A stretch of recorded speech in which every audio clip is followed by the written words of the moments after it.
University. Balik lagi sama kita bertiga dengan saya Dayu, Dengan saya Syanda. Saya Lisa. kita bertiga mau bedah buku lagi melanjutkan dari bab yang kemarin ya, atau bab yang kemarin lanjutkan dari yang bulan lalu.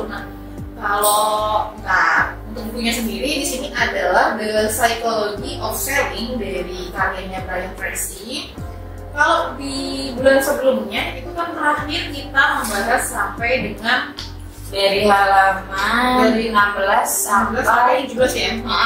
Jadi yang kayak materi-materi lupakan masa lalu, ubahlah pikiran Anda, jadilah realistis. Nah, kali ini mungkin ada 3 subbab, tapi subbab yang pertama itu masih ada korelasinya sama subbab yang sebelumnya ya, yaitu di level penghasilan Anda terkunci apa. Nah, ini mungkin kalau yang dari aku baca di sini ya, di sini dikatakan betapa menariknya ketika kita itu sudah mencapai, misalkan kita kerja nih ya, kan misalkan lulus sekolah, terus kerja, terus kita dapat gaji lah, gaji pertama kita misalkan 3 juta rupiah gitu ya, atau UMR kota pada saat itu. Nah, ketika nanti mungkin kita pindah kerjaan karena misalkan berbagai situasi ya, karena misalkan bangkrut atau karena kita pengen mengembangkan karir kita dan lain sebagainya, itu dikatakan adalah kita tidak akan mendapatkan gaji lebih rendah daripada yang sebelumnya kita dapatkan. Misalkan kita sebelumnya gaji 3 juta nih, nah nanti pasti nextnya itu paling nggak di angka 3 juta juga atau bahkan lebih 4 juta, 5 juta dan lain sebagainya. Karena di situ dikatakan kayak semacam ada psikologi ya, dimana kita tuh kayak udah ngunci pendapatan kita tuh di 3 juta itu, di gaji yang kita saat ini. Kita nggak, ketika kita mencari kita pasti akan effort untuk paling nggak setara lah atau bahkan lebih. Kayak di sini kan juga dikatakan seorang pengusaha, Anda telah membaca cerita mengenai beberapa eksekutif senior dari perusahaan besar yang menghasilkan lebih dari $1 juta per tahun. Karena alasan tertentu, mereka kehilangan pekerjaan.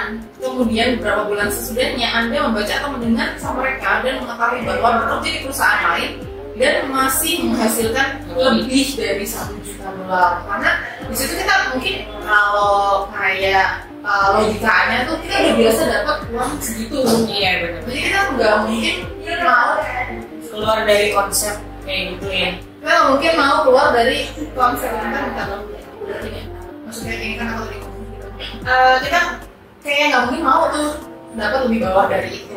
Kalau mungkin dari teman-teman ini ada yang lihat nggak, mungkin dari Mbak Syanda ini kan mungkin job pertama ya. Kalau dari Kak Syanda, kalau dari Kak Anissa nih mungkin ada yang lihat nggak sih dari apa yang disampaikan di subbab ini? Iya, jadi menurutku relate sih Bu, karena apa ya dikatakannya kan di sini penghasilannya tuh kayak udah lock ya, udah biasa ya. Benar-benar. Jadi ketika dia merasa skill yang dia punya bisa menghasilkan 5 juta, ya dia akan menawarkan dirinya di situ gitu loh. Dia nggak mungkin menawarkan dengan skill yang dia punya 5 juta terus berusaha ada orang yang membayar dia atau peluang yang bisa membayar cuma 3 juta, dia nggak biasakan hal itu gitu. Jadi makanya di sini dibilang itu seorang Mirameja mungkin mulai pasti dari bawah supaya naik gitu.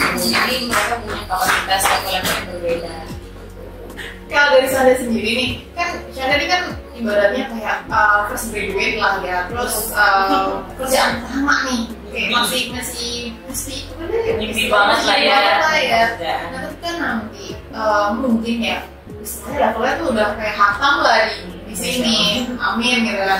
Pasti mau entah mengembangkan karir atau buka usaha sendiri.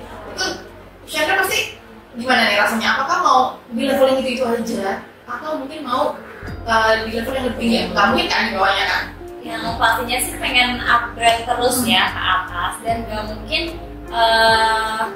gaji aku tuh di stuck di sini aja. Yang pastinya Terus kebutuhan hidup juga tiap tahun nambah, jadi gak mungkin aku stuck di sini aja. Aku pengen dari aku kayak terus ya.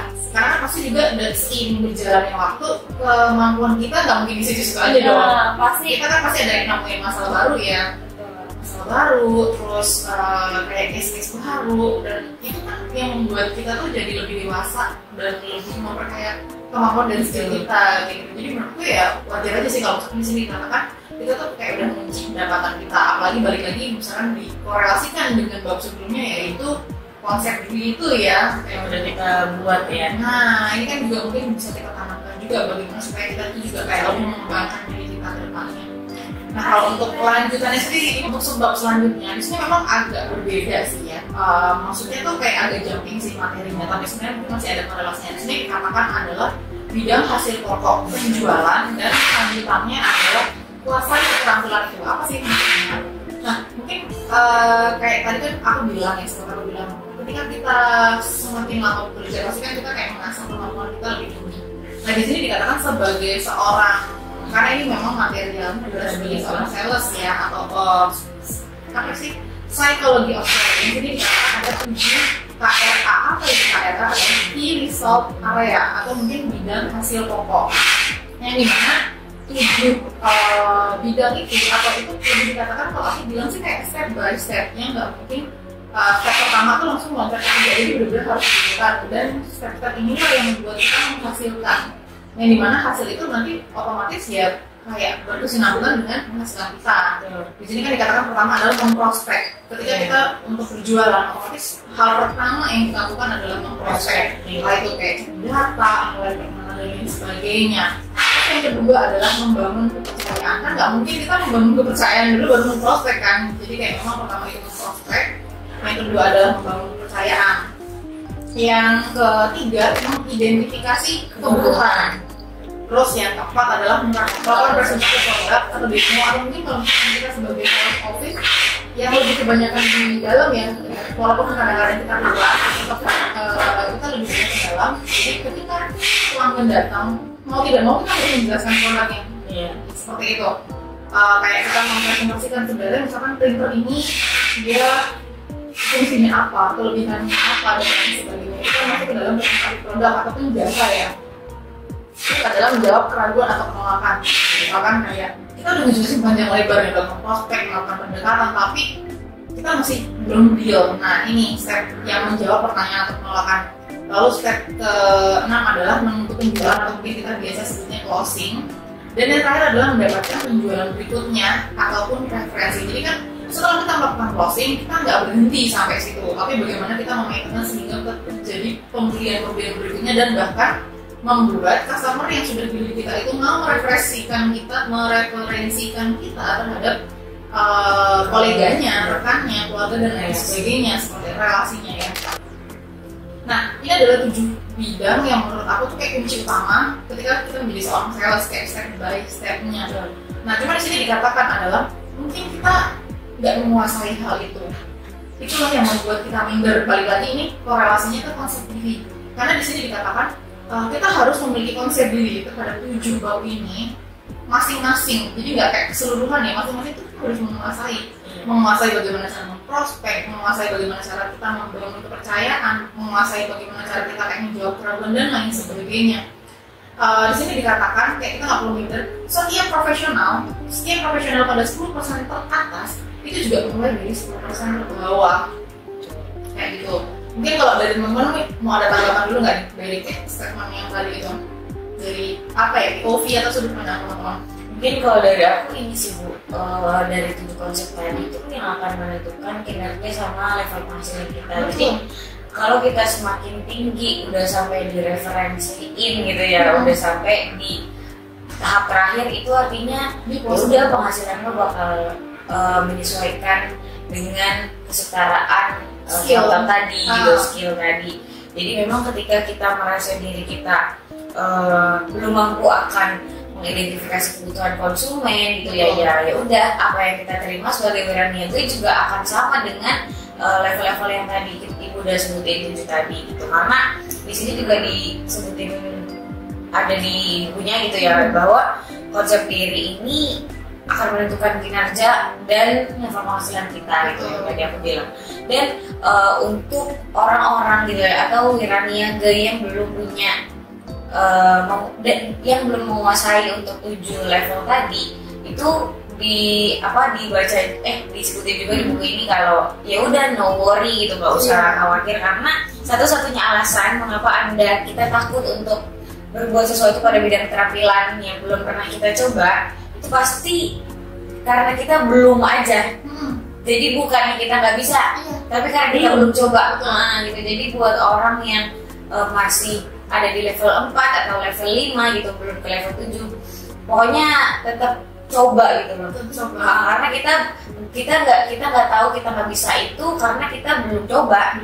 Bukan kita udah coba tapi nggak bisa gitu. Itu lain hal lagi. Itu pembahasannya pasti akan learn from mistake gitu. Akan belajar dari kesalahan gitu sih menurut aku dari aku.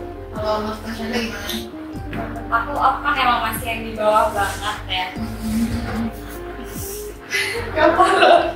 Dan apa ya, untuk menguasai QRA ini itu aku latihan terus agar bisa mencapai closing. Oke, ini mungkin kayak relate lah tadi latihan ya, yang nama Kasyanda di sini kan katakan jika memiliki konsep diri yang kurang pada 7 poin tersebut, 7 poin QRA tadi, maka akan kita tuh lebih cenderung manusia gitu ya, mungkin karena minder, tidak pede, insecure, kita akan cenderung menghindari karena kita tak salah. Jadi kayak akhirnya kita kayak apa ya, kayak denial lah ya, kayak menghindar, lari dari nggak bisa, karena kan padahal dari 7 aspek itu tuh saling berkesinambungan. Kayak nggak mungkin terjadi closing kalau kita nggak jago memprospek. Tapi kita jago memprospek pun belum tentu bisa closing kalau kita nggak jago menggiring, istilahnya menggiring si aspek itu sampai ke closing. Tapi kalau sampai kita hanya jago closing, kita nggak jago dengan customer, akhirnya nggak terjadi penjualan berikutnya atau relasi kan. Ibaratnya kayak kita yang aja, lo beli, lo kelar, kita nggak ada maintenance, sudah kita nggak bakal naik. Nah di sini dikatakan ketika misalkan kita nggak menguasai, kita cenderung menghindari. Padahal di sini poin berikutnya adalah kuasai. Nah, kuasai kita apa itu di subbab itu kan lebih menjelaskan kayak bagaimana ya udah kalau emang nggak bisa ya latihan gitu loh. Kayak tadi kan misalkan Kak Anissa kan bilang kalau misalkan kita nggak bisa itu bukan karena nggak bisa tapi karena kita belum bisa. Kalau misalkan kita udah nyoba dan masih salah, artinya latihan. Nah, seperti yang Kak Anissa bilang ya. Dan di sini kan sebenarnya ini udah dijabarin banget ya. Latihan tuh kayak kalau emang ada niat pasti ada jalan. Kayak banyak banget sumber kita bisa latihan, kayak contohnya pasti sesama kuliah juga, sesama senior kita bisa ngobrol. Terus juga alhamdulillahnya ya di entitas kita kan juga sering banget saling mengajarkan ya, dari yang senior terus ke sesama apa ya jajaran dan lain sebagainya. Jadi itu adalah sebenarnya ajang buat kita latihan supaya bisa jadi profesional menyasar 7 poin itu sih kalau menurut aku. Mungkin sebelum kita akhiri ya udah buku kita kali ini, mungkin ada closing statement nggak dari masing-masing kakak-kakak ini? Paling itu sih Bu di poin yang kedua sih, yang dimana tadi pembahasan 7 QRA gitu ya.